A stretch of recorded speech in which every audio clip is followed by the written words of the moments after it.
श्री कृष्णा श्री कृष्णा श्री कृष्णा श्री कृष्णा।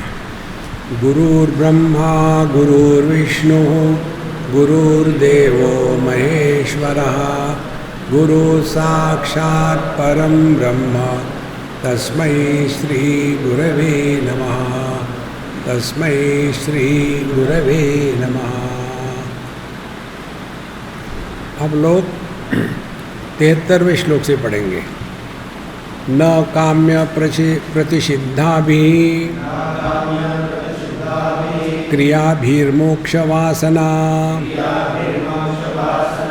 ईश्वरानुग्रहात् सा स्यात्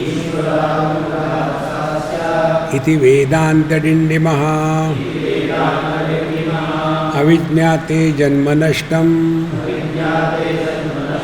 विज्ञाते जन्म सार्थकम् ज्ञातुरात्मा न दूरे स्यात् इति वेदान्तडिण्डिमः। दशमस्य परिज्ञाने नायासोऽस्ति यथा तथा स्वस्य ब्रह्मात्मविज्ञाने इति वेदान्तडिण्डिमः। उपेक्षोपाधिकान् दोषान् गृह्यन्ते विषया यथा उपेक्ष दृश्यं तद्ब्रह्म इति वेदान्तडिण्डिमः। आजकल हम लोग योग वासिष्ठ में वीतहव्य मुनि की कहानी पढ़ रहे थे और वीतहव्य मुनि की कथा हम लोगों के जैसी ही है। अनेक प्रकार के कर्मकांडों में यज्ञ में अनेक सालों तक बिजी रहे। फिर एक दिन व्यक्ति के मन में ये सहज विचार आ जाता है, यार ये कब तक करते रहेंगे। देखो, कारण हमने आपको कल बताया था, कोई भी क्रिया 1000 बार करो तो उसमें आपको मन लगाने की ज़रूरत नहीं, डिफ़ॉल्ट से हो जाता है, मैकेनिकली चलते रहता है। और जो भी काम हम मैकेनिकली करते हैं जिसमें हमारे मन का होना आवश्यक नहीं है, यह आध्यात्मिक साधना नहीं हो सकती, ये आडंबर हो जाता है। देखो, और फिर वही काम क्रोध लोभ मोह, इसीलिए आप देखेंगे कर्म कांड में फंसे हुए, योग में रहे हुए और तपस्या में रहे हुए, इन तीनों में क्रोध की मात्रा प्रचुर होती है। आपने कभी देखा किसी भगवान के भक्त ने किसी को शाप दे दिया? भगवान के भक्त शॉपिंग सेंटर नहीं है, किसी को नहीं कहते, क्योंकि वो अब अपने क्रिया से ऊपर उठ करके मन में आ चुके हैं। तो जब उन्होंने अनेक सालों तक क्रिया करी, कर्म करे, उसमें वो ऊब गए, यार ये कब तक करते रहेंगे, यही कि वही। उसके पश्चात फिर उन्होंने चिंतन करना शुरू कर दिया, निर्विकल्प समाधि क्या होती है उसको देखे जरा। और ये सब करते करते वो इस स्थिति पर स्पष्ट पहुंच गए। देखो कि बिना चिंतन के ये मन की समस्या शांत नहीं हो सकती। विचारेण विना बात कहते हैं, आप मन के ही द्वारा मन का विचार करके मन को अपने स्वरूप में वापस लौटा देने की प्रक्रिया को विचार के द्वारा वेदांत की साधना कहते हैं, इति वेदांत डिण्डिमः। अब ये सिद्धांत जो है हमको बताया था कल, दशमस्य परिज्ञाने नायासोऽस्ति यथा तथा। तो ये हमने कल कहानी पढ़ी थी ना, 10 महामूर्ख शिरोमणि किस प्रकार से दुखी हो रहे थे, और फिर जब उनके सर पे डंडे पड़े तो उनको पता चला हाँ कि जो नष्ट हुआ था वो मैं ही हूँ, तत्वमसि का उपदेश वहाँ हो गया। इसी प्रकार से अब अपने जीवन में लगा लो। आप समझो किसी के पुत्र हो, तो इस पुत्र को मैं पुरुष हूँ ये जानने के लिए क्या करना पड़ेगा? गायत्री का अनुष्ठान, विष्णु सहस्रनाम की अर्चना, देखो, न आयासः अस्ति, लेकिन होता क्या है, हम ये औपाधिक अभिव्यक्ति में इतने दब जाते हैं, इतने फंस जाते हैं कि उसका जो अधिष्ठान है वही भूल गए। देखो संतो, तो वेदांत की साधना हमको यही बताती है कि औपाधिक अनेकता को सत्य मानना छोड़ दो। वो व्यवहार के लिए ठीक है, लेकिन अधिष्ठान की दृष्टि से देखें तो यह औपाधिक अनेकता प्रतीत होती है, लेकिन होती नहीं। प्रतीत होना और होना, इसमें बहुत फर्क है। जो न होते हुए भी प्रतीत होती है उसको मिथ्या प्रत्यय कहते हैं। इसीलिए दशमस्य परिज्ञाने न आयासा अस्ति यथा तथा स्वस्य ब्रह्मात्म विज्ञाने। तो हमको अपने ब्रह्म स्वरूप को यदि पहचानना हो तो उसमें कोई भी परेशानी नहीं, कोई कष्ट नहीं। अब आप लोग तो सभी बड़े अच्छे साधक हो, तो साधना तो करते ही होंगे। सुबह जल्दी उठना, थोड़ा योगा करना, प्राणायाम करना, भगवान का नाम लेना, जप करना, ओम नमः शिवाय, ओम नमः शिवाय, ओम नमः शिवाय, सब ठीक है। अब हम आपको एक टेक्निक बता दें, करके देखो और फिर उसका प्रभाव देखो अपने पर। और यह हम आपको जो बता रहे पुस्तक से नहीं है, हमने बड़े ट्राई मारे हैं बहुत प्रकार के, उसमें से है। आप शांत बैठो, कहाँ भी बैठो, कुर्सी पर बैठो, आसन पर बैठो, आराम से बैठो, स्थिर सुखम। आसन माने आप एकदम स्थिर हो, मस्त हो। ये शारीरिक आसनों की बात हम नहीं कर रहे। तो स्थिर सुखम आसन, मस्त बैठ गए आप शांत हो करके। अब आपको जप करना है, किसका? विचार का जप करना है। विचार कौन सा, कैसा जप करे, इसको ट्राई करो। Nothing to gain, nothing to lose. ना कुछ पाना है, ना कुछ खोना है। ना कुछ पाना है, ना कुछ खोना है। ना कुछ पाना है, ना कुछ खोना है।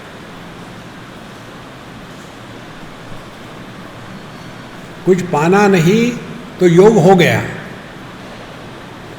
कुछ खोना नहीं तो क्षेम हो गया। 9वां अध्याय, अनन्या चिंतयन्तो मां ये जना पर्युपासते तेषां नित्याभियुक्तानां योगक्षेमं वहाम्यहम्। तो कुछ पाना ही नहीं है और कुछ खोना ही नहीं है, तो फिर क्या है? Life, time pass. मस्त रहो, चुस्त रहो, स्वस्थ रहो, व्यस्त रहो। कुछ नहीं प्राप्त करना है जीवन में। फिर हमारे माध्यम से केवल आनंद ही प्रकट होगा। आनंदादेव खल्विमानि भूतानि जायन्ते आनंदेन जातानि जीवन्ति। देखो अभी हमारी स्थिति क्या है? कर्म इत्यादि के माध्यम से, कर्म योग उपासना, हम जो भी करते हैं जीवन में, क्या क्या करते हैं? केवल 2 बातें, प्रवृत्ति और निवृत्ति, 2 बातें। दोनों का प्रयोजन क्या है? देखो, निष्काम कर्म हो सकता है, निष्प्रयोजन नहीं हो सकता। तो क्या प्रयोजन है प्रवृत्ति का, निवृत्ति का? एक ही प्रयोजन है, सुख की, आनंद की प्राप्ति। अब आज तक हमने जितना किया, अब अंदर झांक के देखो, मिला है सुख? देखो, तो गलती कहाँ हो रही? विचारों में। सुख को खोजो मत, दे सुख को प्रकट करो, आनंद को प्रकट करो। माने जो भी हम कर रहे हैं शरीर से, वाणी से और मन से, इसके द्वारा हमको आनंद प्राप्त नहीं करना है। फिर इन 3 माध्यमों से हमको आनंद प्रकट करना है। देखो महाराज, यदि हम आनंद को प्रकट करना ये आध्यात्मिक साधना कर लेंगे तो हमारी जो आध्यात्मिक दृष्टि है उसमें आमूलाग्र परिवर्तन आ जाएगा। अभी क्या है, हम ये करेंगे तो वो मिलेगा, वो करेंगे तो वो मिलेगा। क्योंकि हमारे पास नहीं है। इसीलिए आनंद को खोजो मत, आनंद में खो जाओ। देखो महाराज, और उसके लिए करना क्या है, कहते हैं यहाँ उपेक्षा औपाधिकान दोषान, उपाधियों के कारण जो दोष प्रतीत होते हैं उनकी उपेक्षा करो। यहां भी 3 बातें हम आपको बताएंगे। एक तो है हमारा जगत में व्यवहार होता है संबंधों के कारण, पति पत्नी, भाई बहन, माता पिता, गुरु शिष्य, पड़ोसी, ये जो हमारे व्यवहार है उसके प्रति हम दृष्टा भाव से रहे। माने जो करणीय है करना है बढ़िया से, लेकिन उसमें उलझ नहीं जाना। 2 प्रकार से उलझते हैं, या तो आसक्ति से या तो द्वेष से। दोनों से अपने आप को बचावे, तब जाकर के हमने यह दृष्टा भाव समझ लिया है। फिर दूसरा आता है साक्षी भाव। साक्षी भाव का अभ्यास होगा जब हम भगवान के सामने बैठे आंखें बंद करके, और उस समय सबसे ज़्यादा परेशान करने वाला हमारा मनीराम महाराज। दुनिया भर के विचार आते उल्टे सीधे, जितना उसको दबाने का प्रयत्न करो उतना परेशान करेगा। तो क्या करें, विचारों के प्रति साक्षी भाव, आने दो जाने दो, क्या फर्क पड़ता है।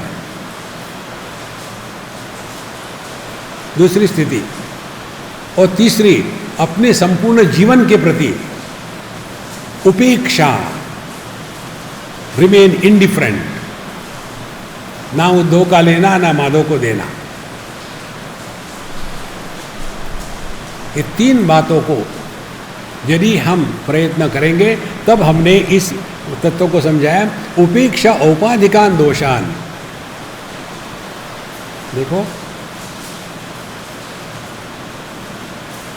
क्योंकि हमारा ध्यान कहाँ है, अधिष्ठान की तरफ। जैसे एक उदाहरण ले लो, एक आदमी एक सोनार के पास गया और उसको कुछ पैसे चाहिए थे, तो उसने अपनी विवाह की जो अंगूठी थी वो सोने की, वो उसको कहा कि मेरी अंगूठी रख लो, मुझे 2000 रुपये दे दो, मैं 2 दिन में वापस कर दूँगा। तो सोनार ने कहा ठीक है लाओ, और लेने के बाद तुरंत सोनार ने अपने क्षीर सागर से शालिग्राम भगवान को निकाला। आपको पता है ना, सोनार के पास जो पत्थर होता है वो शालिग्राम होता है, तो वहाँ से उन्होंने शालिग्राम निकाला, और उसके पश्चात वो सोने की अंगूठी जो थी उसको रगड़ने लग गया। वो जैसे वो रगड़ रहा था तो ये आदमी कहता है अरे अरे ऐसा मत करो, उसमें मेरे पत्नी का प्रेम है, उसको ऐसे रगड़ो मत। तो सोनार क्या कहेगा, प्रेम अपने पास रख लो, मैं इसमें सोना है कि नहीं ये देख रहा हूँ। तो उस व्यक्ति की दृष्टि कहाँ थी, उपाधियों पर, और सोनार की दृष्टि कहाँ थी, उसके अधिष्ठान पर। उपेक्षा औपाधिकान दोषान। हमको जितनी भी उपलब्धियां होती है जगत में, वो उपाधि के माध्यम से उपाधि की ही उपलब्धि होगी। देखो, जैसे मैं अपने को सन्यासी समझता हूँ, तो मेरे लिए दुनिया क्या है, 2 प्रकार की। 2 सन्यासी है, 2 सन्यासी नहीं है। मैं अपने आप को पुरुष समझता हूँ, तो दुनिया क्या है, पुरुष और स्त्री। देखो, मैं अपने आप को गरीब समझता हूँ, तो दुनिया क्या है, गरीब और अमीर। माने दुनिया का दर्शन हमको वही होता है जो हमने अपने को समझा है। और यदि हम उपाधि में फंसे हैं तो कहाँ दबे जाएंगे। इसीलिए हमने आपको कल या परसों बताया था, जो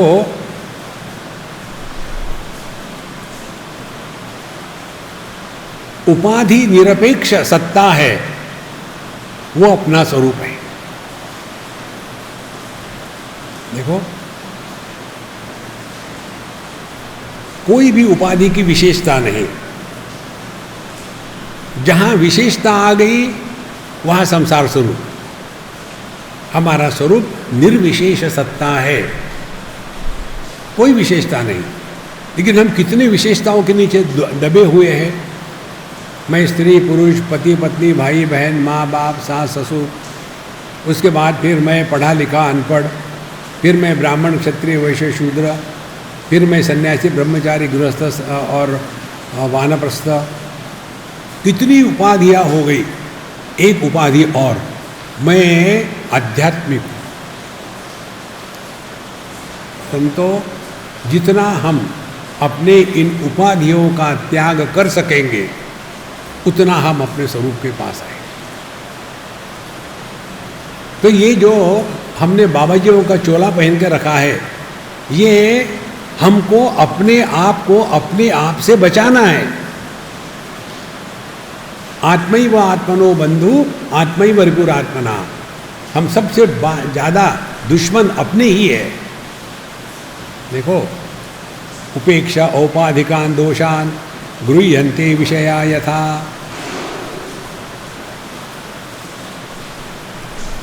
आज मैं सुबह नाश्ते में हमको केला दिया था खाने के लिए, हमारी वहाँ की अम्मा ने। तो पहले तो मैंने दूसरे फल दिए, वो फटाफट खा गया। केला खोला और खाने ही वाला था तो वो अंदर से सड़ा हुआ था। तो फिर उपेक्षा औपाधिकान दोषान, जो सड़ा हुआ था उसको फेंक दिया, जो अच्छा था वो खा गया। देखो कितनी सरल बात है। इसी प्रकार से हमारे उपाधि के दोष कौन से है, ध्यान से सुनना। ये श्लोक दिखते ऊपर ऊपर के लेकिन बहुत गंभीर है। उपाधि के दोष कौन से हैं? हमारी आंखें वायलेट से लेकर के रेड तक विबग्योर यही लाइट वेव्स देख सकती है। इसके परे हमारी आंखें नहीं देख सकती। एक्सरे, वाई रे, बीटा रे, सत्यजित रे, ये हमारी आंखें नहीं देख सकती। देखो, और यदि हम ये दुराग्रह करें कि जो मैंने आंखों से नहीं देखा उसको मैं स्वीकार नहीं करता, तो हम अपने उपाधियों के दोषों में फंस गए हैं। एक जवान लड़के ने हमको एक बार ऐसे ही कहा, स्वामी जी, हाँ जी बोलो, आपने भगवान को देखा है? हमने कहा मैं तुमको क्यों बताऊं? नहीं नहीं, ऐसी बात नहीं, आप गुस्सा मत करना।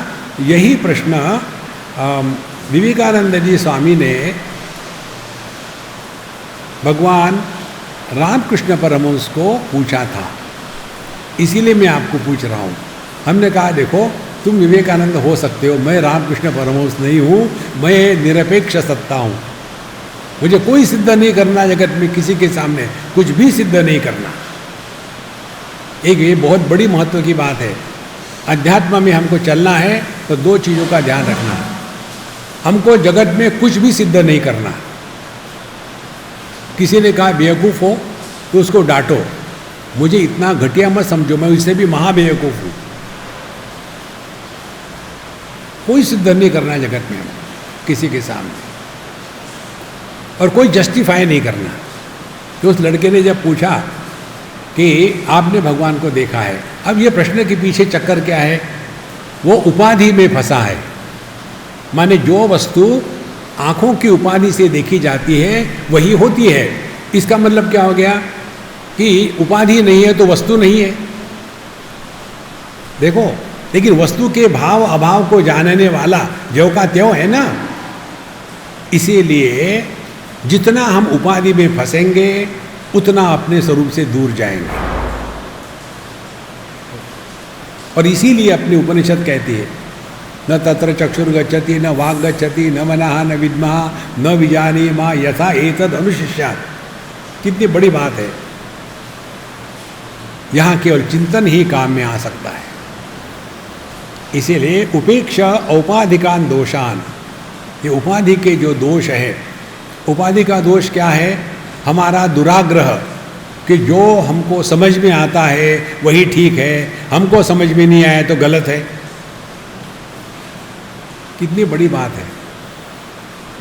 तो ये जो तीन बातें हैं, इंद्रियों के माध्यम से जो औपाधि का ज्ञान होगा और मन के माध्यम से जो सुख दुख का ज्ञान होगा और बुद्धि के माध्यम से जो कंसेप्ट्स का ज्ञान होगा, ये तीनों भी अपने स्वरूप में लागू नहीं होते।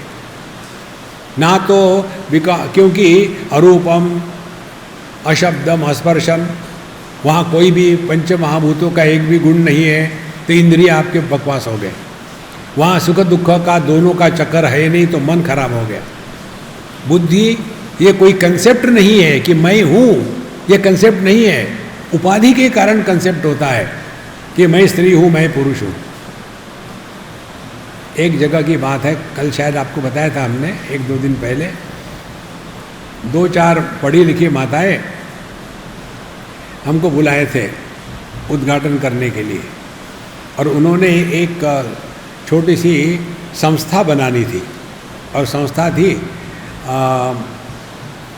वुमेन्स वेदांत फोरम, और बुलाया था मुझे। तो जब मैं वहाँ गया तो मुझे बड़ी हंसी आई। बोले आप क्यों हंस रहे स्वामी जी? हमने कहा जब जोक होता है तो हंसना पड़ता है ना। बोले क्या जोक हुआ? हमने कहा ये क्या कम जोक है, वुमेन्स वेदांत फोरम, और एक दड़ियल को बुला लिया, और क्या जोक हो सकता है? फिर हमने कहा कि माताओं ये बताओ, आप कौन से वेदांत के क्लास में गए थे जहाँ ये कहा था कि ये ज्ञान केवल स्त्री के लिए है? कर्मकांड में होता है ये अधिकार। वेदांत में किसका अधिकार है? साधन चतुष्टय संपन्न अधिकारिणाम। आपका देह से हमको कोई मतलब नहीं है। जब हम उपाधि में फंसे हैं तो फिर उसी में लगे रहते हैं। स्त्री हो तो ओंकार का जप नहीं करना चाहिए। देखो, इसीलिए महाराज उपेक्ष औपाधिकान दोषान, तो इंद्रिय मन बुद्धि के माध्यम से जो भी उपलब्ध हो रहा है उसका यदि तिरस्कार करे तब देखो क्या है। भगवान जो कहते 15वें अध्याय में, मत्तः स्मृति ज्ञानम अपोहनम च, स्मृति स्वप्नावस्था, ज्ञानम जागृतावस्था, अपोहनम सुषुप्ति अवस्था, और चकारा समाधि। मत्तः, इन सब का आधार जो है इन सब के परे है। तो ये चारों की चारों उपाधियां एक ही तत्पर अध्यारोपित करी गई है। इसीलिए उपेक्षा उपाधिकान दोषान गृह्यन्ते विषया यथा। इसी प्रकार से अपने आप को ऐसा पकड़ो कि जो भाव और अभाव इन दोनों का आधार है वह भाव और अभाव के परे है। इसका भी आपको हमने टेक्निक बताया था। जब करते हैं हम तो गिनती में हमारा दिमाग डालता है कितनी माला पूरी कर रही है, वो करो, लेकिन ये खेल कर भी देखो।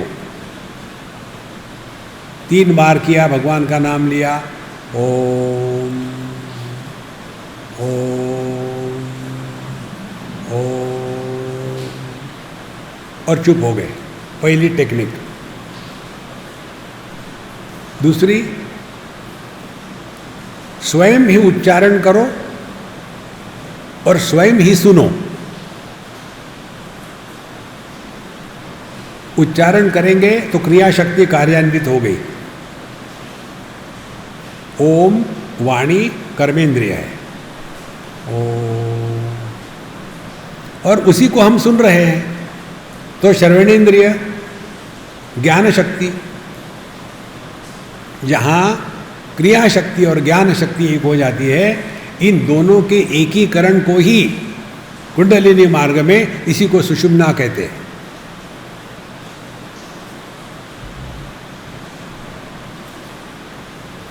वहाँ हमारा मन सत्व की पराकाष्ठा में पहुंच जाता है।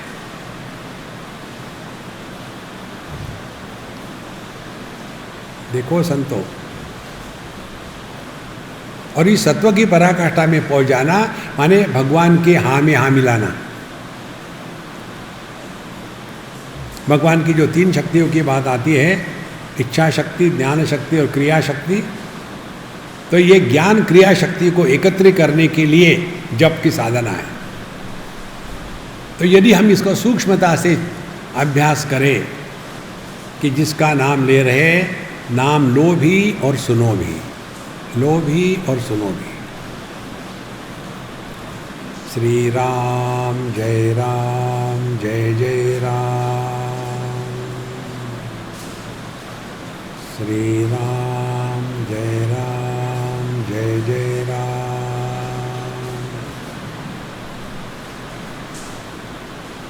देखो आपका मन कहीं भाग नहीं सकता।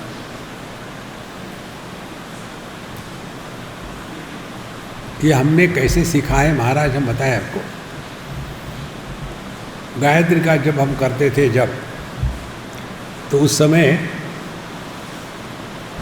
जब चल रहा है, बिल गेट्स और स्टीव जॉब हमको मदद करने के लिए आ गए थे। एक खिड़की खुली, उसमें गायत्री का जब चल रहा है, ओम भूर्भुवस्सुवः सवितुर्वरेण्यं भर्गो देवस्य धीमहि प्रचोदयात्, ओम भूर्भुवस्सुवः सवितुर्वरेण्यं। एक जप चल रहा है, दूसरी खिड़की खुल गई, कपड़े धोने हैं। तीसरी खिड़की खुल गई, कमरे को साफ करना है।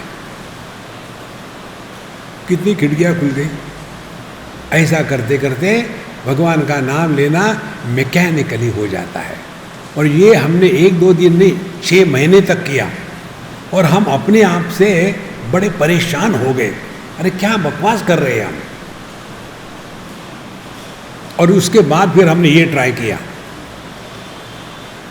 कोई ज़रूरत नहीं 1000 बार कहने के लिए, केवल आप अभी के अभी करके देखो, 5 बार करो अपने अंतःकरण में।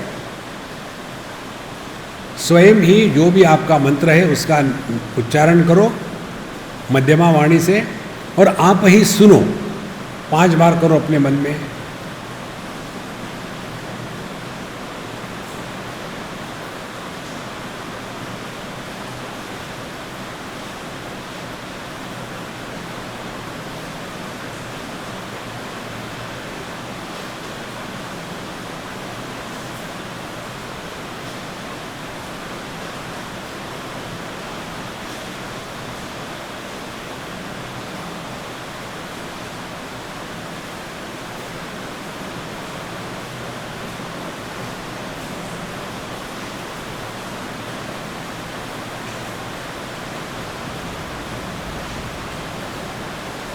अब हम अपने अनुभूति का विश्लेषण करेंगे।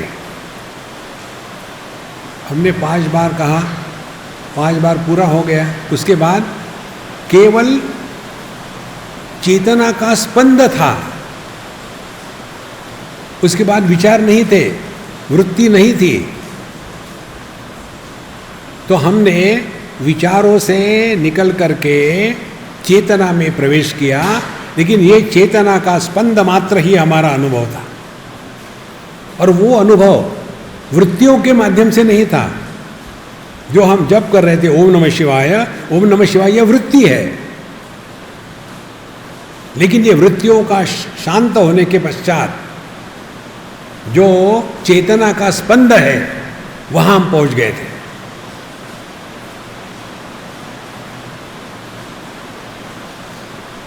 उसमें लगे रहो मुन्ना भाई।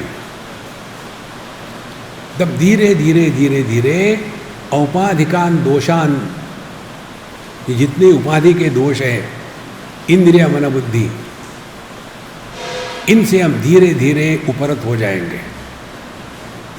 फिर एक दिन ये बात समझ में आएगी हरि कृपा से। जो जो ज्ञान हमको इंद्रिय मन बुद्धि के माध्यम से होता है, वह इंद्रिय मन बुद्धि के दोषों के कारण होता है। तो अपना स्वरूप का ज्ञान क्या है? जो प्रमाण निरपेक्ष अनुभूति है, जिस अनुभूति के लिए किसी प्रमाण की अपेक्षा नहीं है। आ गया ना मजा? और कारण क्या है? न तत्र चक्षुर्गच्छति, न वाक् गच्छति, न मनः न विद्मः। तो फिर है क्या ये? बताओ ना। हम तो नहीं बता सकते। न विद्मः यथा एतद् अनुशिष्यात्। फिर गुरु महाराज कहते, मेरे गुरु ने मुझे ये बताया था। क्या? अन्य देव तद विदितात् अथ अविदितात् अधि। जो ज्ञात और अज्ञात के परे है। क्या है अभी तक नहीं बताया। पूरे केनोपनिषद में कहीं भी नहीं बताया परमात्मा क्या है। केवल ये ज्ञान की बात नहीं, भक्ति में भी वही है। आप देखो नारद भक्ति सूत्र, भगवान क्या है कहीं नहीं बताया। साधु अस्मिन परम प्रेम रूपा अमृत स्वरूपा च अस्मिन। देखो बड़ा आनंद है महाराज इसमें। तो ऐसा कौन सा अनुभव है जो प्रमाण निरपेक्ष है? और वो है अपने होने का अनुभव। मैं हूं ये मैं इंद्रियों से नहीं जानता, मैं हूं ये प्राणों से नहीं जानता, प्राण वैसे भी जड़ है। मैं हूं ये मन से नहीं जानता, ना बुद्धि से, क्योंकि मेरा होना और जानना ये अलग अलग नहीं है। Knowing is being. जहां जानना और होना एक होता है वह तत्व है। और इसीलिए अपना जो अनुभव अपने बारे में वो क्रमयुक्त नहीं है। It is not in A sequence. मैं हूं पहले, फिर मैं जानता हूं कि मैं हूं, नहीं। अपना होना और जानना युगपत है। जहां युगपत हो गया वहां क्रम समाप्त हो गया, जहां क्रम समाप्त हो गया वहां गति समाप्त हो गई, जहां गति समाप्त हो गई वहां स्थिति आ गई, जहां स्थिति आ गई मौज ही मौज है। देखो संतो, इसीलिए उपेक्ष औपाधिकान दोषान गृह्यन्ते विषया यथा उपेक्ष दृश्यम तद ब्रह्म। अब ये दृश्य किसको कहते हैं? दृश्य वो है कि जिसमें दो तीन बातें हैं। एक तो दृश्य के प्रतीति के लिए, अनुभूति के लिए प्रमाणों की अपेक्षा है। तो हमने बता दिया जो प्रमाण निरपेक्ष अनुभूति है वह दृश्य नहीं हो सकता। दूसरी बात, दृश्य वो है जिसमें दृष्टा दृश्य दर्शन या त्रिपुटी का निर्माण होता है। उपेक्ष दृश्य का तात्पर्य क्या हो गया? जिस ज्ञान में दृष्टा दृश्य और दर्शन ये त्रिपुटी का अंत हो गया है उसकी बात कह रहे उपेक्ष दृश्यम। यदि दृश्य नहीं है तो दृष्टा कैसे होगा? इसीलिए अभी हम लोग सुन रहे थे ना दक्षिणामूर्ति स्तोत्र, विश्वम पश्यति कार्य कारणतया स्वस्वामी संबंधतः शिष्याचार्यतया तथैव पितृपुत्राध्यात्मना भेदतः। जहाँ ये कार्य कारण है संसार शुरू हो गया। देखो, और यही स्वप्न में जागृत में। इसीलिए उपेक्ष दृश्यम तद ब्रह्म। तो दृश्य के प्रति उपेक्षा रखना माने क्या? फिर अपना मंत्र ले लो, महामंत्र। देखो, सुनो, बोलो मत। कितनी बढ़िया बात है। इससे बढ़कर और कोई मंत्र नहीं महाराज। एकदम आनंद ही आनंद है।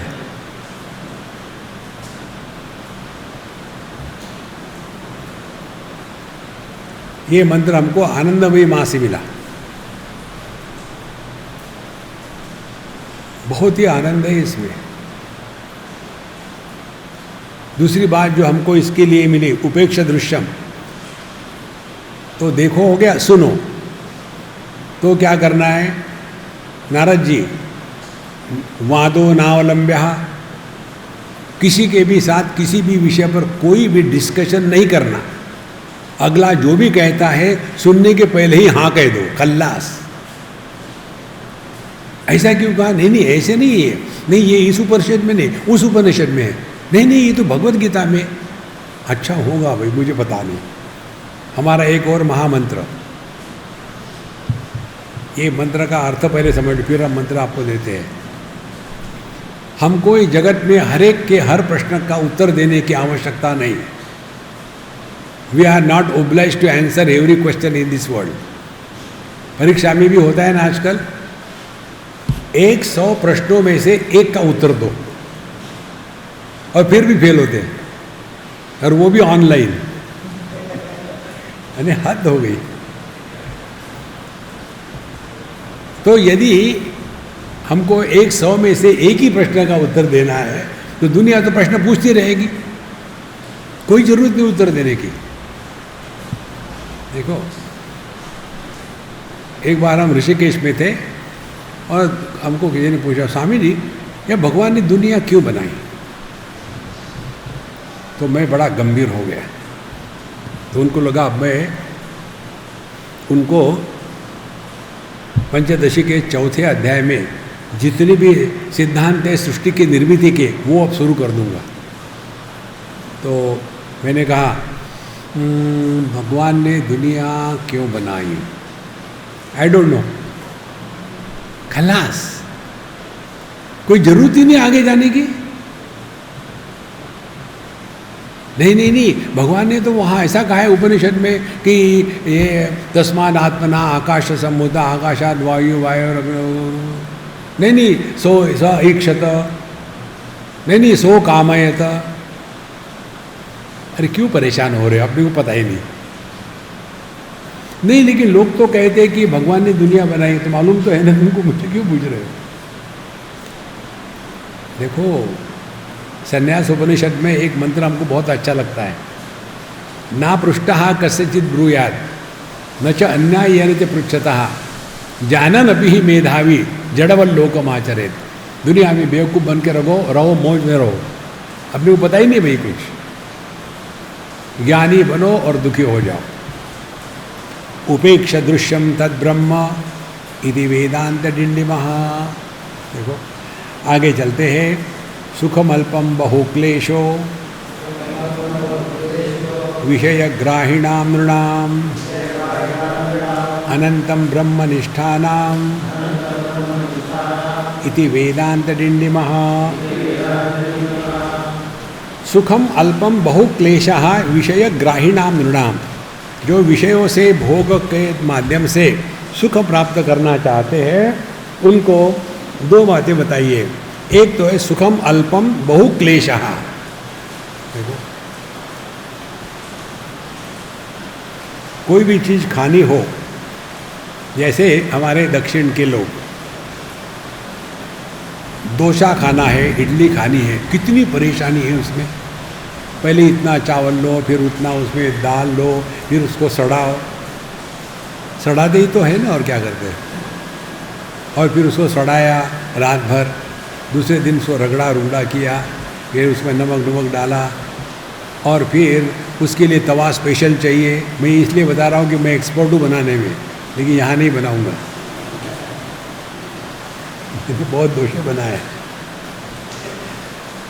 और इतना करने के बाद आप खाओ। और अच्छा डोसा के लक्षण मालूम है आपको क्या है? अच्छा डोसा वो होता है खाते खाते आदमी सो जाता है, क्योंकि इतना उसमें फर्मेंटेशन, इतना अल्कोहल होता है कि खाते खाते क्या हो गया, बड़ा अच्छा था डोसा, समाधि लग गई। बहुक्लेशः। देखो महाराज। और सुखम अल्पम, देखो कितनी बड़ी बात है। दूसरा एक उदाहरण आप लेते हैं। बम्बई में हम खाना लेकर ये माताएं आती है, कहाँ से बेचारी धक्का लेके आती है। और मेरा एक ऐसा नियम से बन गया, खाना खाने के बाद 1 मिनट में मैं सो जाता हूँ, तुरंत सो गए। तो एक दिन मैंने एक को कहा कि अम्मा तुम इतना दूर से लाती हो, धक्के खा करके पहले खाना बनाने में 2 घंटे बर्बाद किए, फिर टैक्सी से कार से जैसे भी आ गई, मुझे खाना खिलाया, मैंने खाना खाया और 2 मिनट में सो गया, और फिर तुम चली जाती हो। तुमको क्या मिलता है इतना सब करने में? देखो कितना क्लेश है उसको। सुखम अल्पम, खाना खा लिया 2 बजे, 12 बजे खाना खा लिया, 3 बजे फिर भूख लगती है, सुखम अल्पम, 2-3 घंटे के लिए, बाकी फिर खाने के लिए दिन पूरा खाने में ही जाता है, क्योंकि विषय ग्राहिणाम नृणाम। देखो महाराज, विषयों से कभी भी तृप्ति नहीं मिलती। एक हमारे भोले बाबा हो गए, हम उनका वेदांत चंदावली पढ़ रहे हैं आजकल। उसमें कल के प्रसंग में तृप्ति का था। विषयों से, व्यक्तियों से, परिस्थितियों से हमको क्षणिक तृप्ति मिलती है, जो हमारे पंचदशीकार कहते हैं निरंकुशा तृप्ति, वो केवल स्वरूप में निष्ठा होने से ही मिलती है। देखो खाने की तृप्ति जब तक के पेट में है तब तक, फिर अपनी भूख लग गई, कपड़े की तृप्ति थोड़े समय तक, असली जो तृप्ति है अपने तैत्तरीय में भी कहते हैं, सत्यम ज्ञान अनंतम ब्रह्म यो वेद निहितम गुहायाम परमे व्योमन्न सोश्नुते सर्वान कामान स, जिसकी सभी कामनाएं युगपद हमेशा के लिए पूर्ण हो गई, एतद् बुद्ध्वा बुद्धिमान स्यात् कृतकृत्यश्च भारत। यह जो कृतकृत्यता है ये हमको विषयों के साथ भोग से उपलब्ध नहीं हो सकती। देखो संतो, सुख अल्पम बहु क्लेशो विषय ग्राहीणाम नृणाम, और हमने आज तक कितना क्या क्या किया है, क्या क्या नहीं किया है। एक बार एक आदमी मर के ऊपर गया और भगवान ने उसको पूछा, तुमको मैंने मनुष्य करके भेजा था, तुमने क्या किया? बोले लिखो, और बताना शुरू कर दिया। मैंने 3 ट्रक चावल खाए, दक्षिण का हूँ इसलिए 3 ट्रक चावल खाए जिंदगी भर। अच्छा, और 5 टैंकर दूध पिया, और इतने टन सब्जी खाई। अरे तुमने प्रोड्यूस क्या किया, पैदा क्या किया? गोबर। आहार निद्रा भय मैथुनंच सामान्य एतत् पशुभिः नृणाम। देखो संतो, पूरा जीवन, एक बार एक कॉलेज में हमको पूछा था, what is the concept of human being? हमने कहा human being is a machine which converts sumptuous food into terrible garbage. दूसरा करते क्या है? देखो महाराज, इसीलिए यहाँ कहते हैं सुखम अल्पम बहु क्लेशः विषय ग्राहीणाम नृणाम। भोग भोग भोग के बाद योग नहीं आता, रोग आता है। अनंतम ब्रह्मनिष्ठा नाम, और जो सुखम कैसा अनंतम है, ब्रह्मनिष्ठा नाम, जो अपने इस स्वरूप में निष्ठा हो उसी को अनंत आनंद की अनुभूति होती है। अनंत और आनंद एक ही है। जिस अनुभूति में भोक्ता भोग्य निर्माण नहीं होता वो ब्रह्म है। देखो हमने 3 बात बताई दी, आपको याद होगा तो। कर्ता रहित कर्म, भोक्ता रहित भोग, और ज्ञाता रहित ज्ञान, ये ब्रह्म है। अब और क्या चाहिए? सिंपल बता।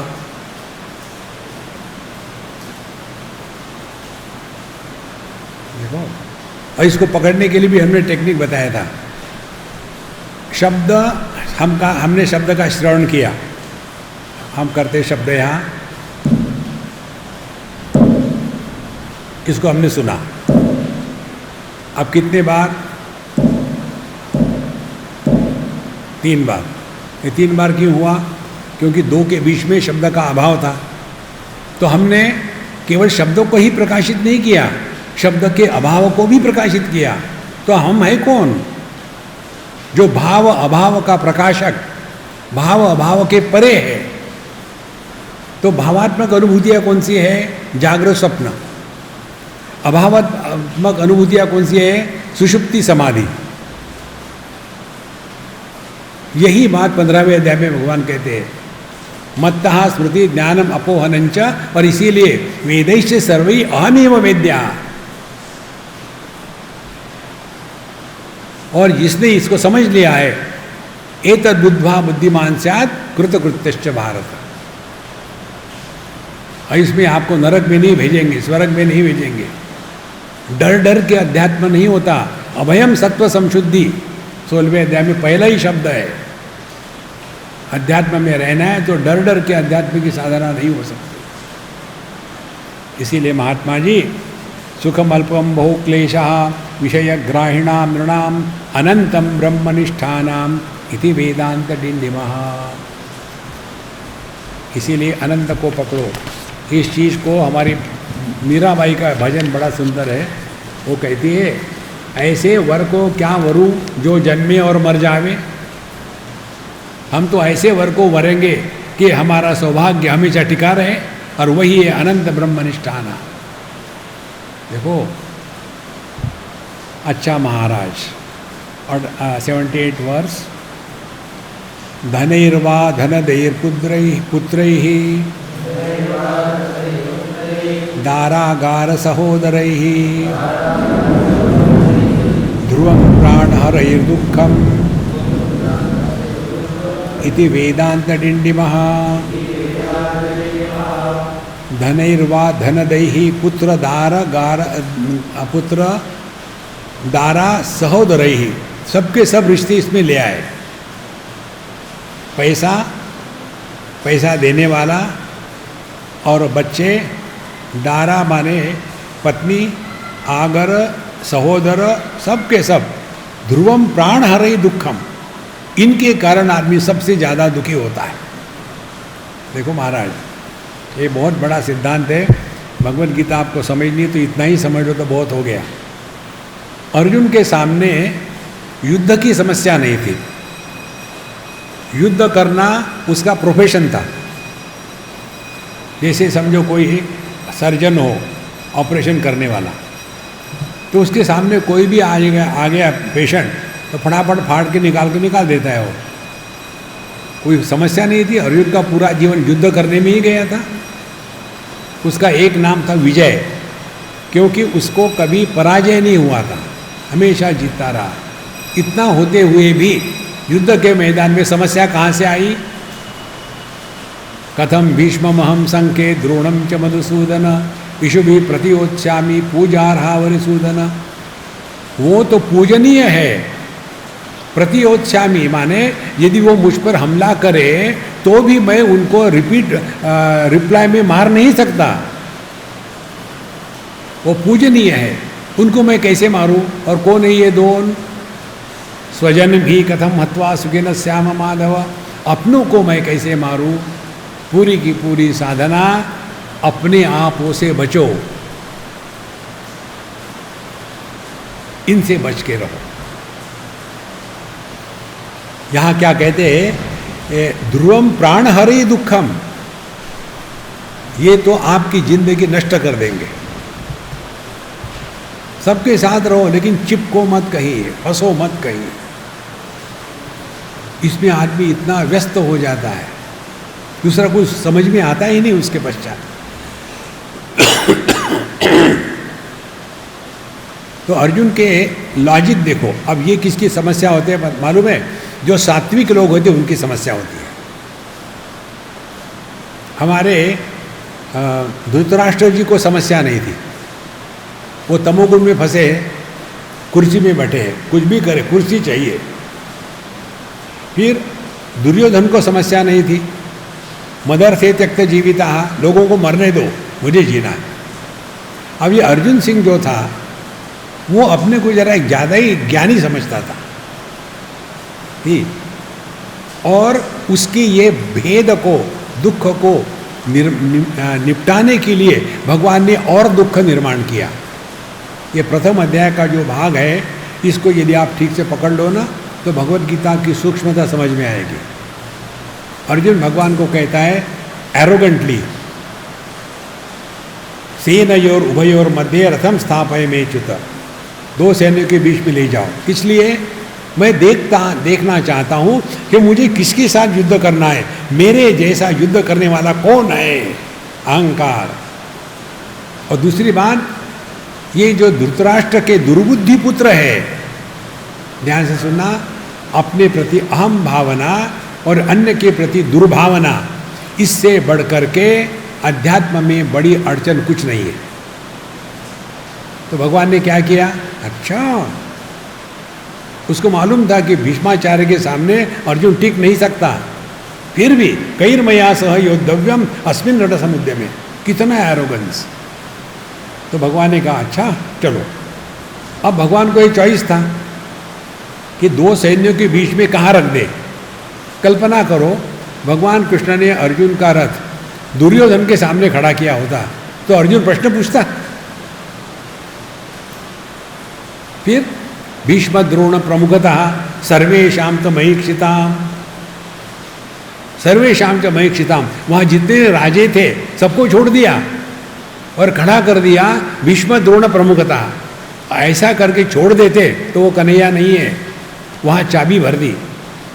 पश्य एतान कुरुन पार्थ, तुमको युद्ध किसके साथ करना है? दुश्मनों के साथ नहीं, अपनों के साथ। जहां भगवान ने चाबी भर दी, सीदंति मम गात्राणि मुखम च परिशिष्यति, इतना जोश से आए थे, कहाँ गया जोश? फिर भ्रमति वचे में मनः, मेरा मन चक्कर काट रहा है, तो फिर निर्णय मत लो।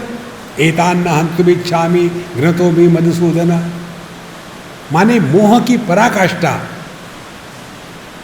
जब तक कि ये मोह में हम फंसे हैं ना, कौन से मोह है? यही धनेर्वा धनदय पुत्र ही दारागार सहोदर ही ध्रुवम प्राण हर ही दुखम, ये आपको कभी सुख नहीं देंगे। सबके साथ रहो, लेकिन ये स्पष्ट समझ लो, हमारा इनका संबंध केवल शरीर के कारण है। सुषुप्ति में तत्र माता अमाता भवति, पिता अपिता भवति। देखो संतो, इसीलिए ये अत्यंत आवश्यक है, सबके साथ रहो, लेकिन कहीं फंसो मत।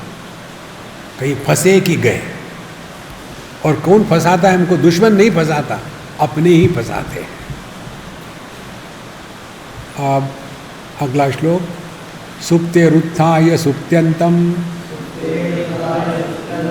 ब्रह्मैकं प्रविचिन्त्यताम् नाति दूरे नृणा मृत्युः इति वेदांत डिंडिमः। इसको हम कर लेंगे, आज हम यही रुकते हैं। ओम पूर्णमदः पूर्णमिदं पूर्णात् पूर्णमुदच्यते पूर्णस्य पूर्णमादाय पूर्णमेवावशिष्यते। ओम शांति शांति शांति। हरि ओम। श्री गुरुभ्यो नमः। हरि ओम।